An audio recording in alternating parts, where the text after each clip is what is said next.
मैं एक सवाल अपना पूछना चाहती हूँ। मैं सुबह मंदिर गई गुरुजी, जब मैं वहाँ पहुंची तो मैंने देखा कि मैं जल चढ़ा रही थी, तो वहाँ पर दूध के पैकेट रखे हुए थे, महादेव की शिवलिंग के ऊपर दूध के पैकेट रखे हुए थे।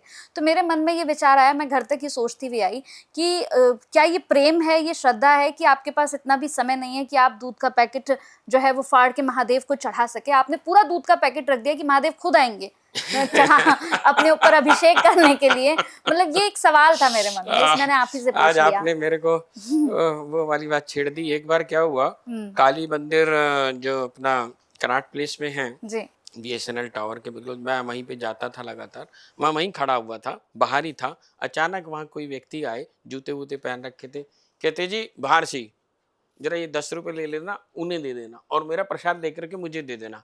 मैंने कहा ये वो लोग हैं, ये चाहें तो गाड़ी में से उतरेंगे नहीं, वहीं से ये कहेंगे कि माँ तू बाहर आ जा, हमें दर्शन दे दे। बिल्कुल सही सर।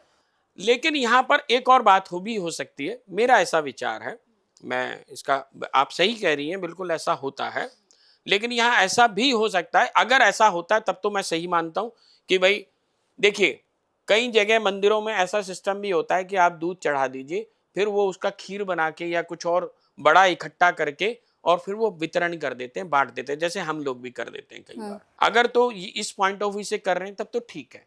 लेकिन अगर इस भाव से कर रहे हैं, भाई हमें जल्दी है, ये ले भी थैली, तू खुद ही पी लियो, वही मेरा सवाल था। अगर ये भाव है तो मेरे हिसाब से ऐसे व्यक्ति को मंदिर आने की आवश्यकता नहीं है। बिल्कुल नहीं आना चाहिए, क्योंकि वो तुम एहसान नहीं पटक रहे हो, तुम भगवान शिव के लिए नहीं आ रहे हो, तुम अपने लिए आ रहे हो। तुम्हारी समस्या है, इसलिए तुम भगवान शिव के यहां नाक रगड़ने आ रहे हो कि भैया हमारी ये समस्या दूर कर ले, और तुम अपनी समस्या को भी ठीक नहीं करना चाहते।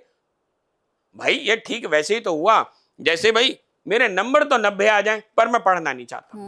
जब तुम पढ़ोगे नहीं तो 90 नंबर कैसे आ जाएंगे भाई? तुम तो पास भी नहीं होंगे, फेल हो। तुम कहते हो मतलब मैं रिश्वत देकर के पास होना चाहता हूं। ये जो रिश्वत का कॉन्सेप्ट है ना, ये मंदिरों में भी आ गया।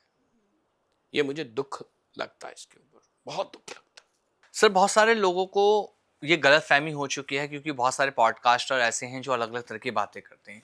ये कहा जाता है कि घर के अंदर आप शिवलिंग स्थापित नहीं कर सकते। ये कितना सच है? 9 इंच से नीचे का शिवलिंग आप घर में स्थापित कर सकते हैं। 9 इंच से नीचे का? 9 इंच से बड़ा इसलिए नहीं कर सकते, उनके साथ कुछ चीजें जुड़ जाती हैं। चीजें का मतलब ये है, कुछ व्यवस्थाएं जुड़ जाती हैं, कुछ अनुशासन शासन जुड़ जाते हैं कि आपको ये करना आवश्यक रहेगा। तो अगर स्थापित घर में कर रहे हैं शिवलिंग 9 इंच से छोटा जैसा आपने कहा, तो किन चीज़ों का खास तौर पर हमें ध्यान रखना चाहिए? क्योंकि इंसान से गलतियां बहुत होती हैं, तो वहां पे हमें क्या क्या ध्यान रखना है जिससे गलती ना हो और भगवान शिव की कृपा भी बनी रहे? आमिर जी, घर में पत्नी वो रुकेगी जिससे आप प्रेम करेंगे। जी। जब आप प्रेम नहीं करेंगे ना, चाहे वो कोई भी हो, किसी से कोई भी संबंध में वो हो सकता है जबरदस्ती रुका तो हो, परंतु कहीं ना कहीं विद्रोह के भाव में होगा। जब भी हम प्रेम में होंगे ना, तो हम अनुशासन में भी होंगे। जब प्रेम नहीं होगा तो अनुशासन में नहीं होगा। अनुशासनहीनता ये बताती है हम प्रेम नहीं करते।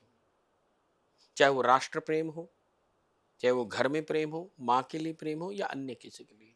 यदि आप शिव से प्रेम करते हैं तो शिव से अनुशासनहीनता कर ही नहीं सकते। जब आप प्रेम करेंगे तो ये विचार कि ठीक है, किसी गुरु ने ये बताया कि आपको ये शिवलिंग स्थापित कर लेना। मैं तो रात के 2 बजे भी बाबा को स्नान कराया।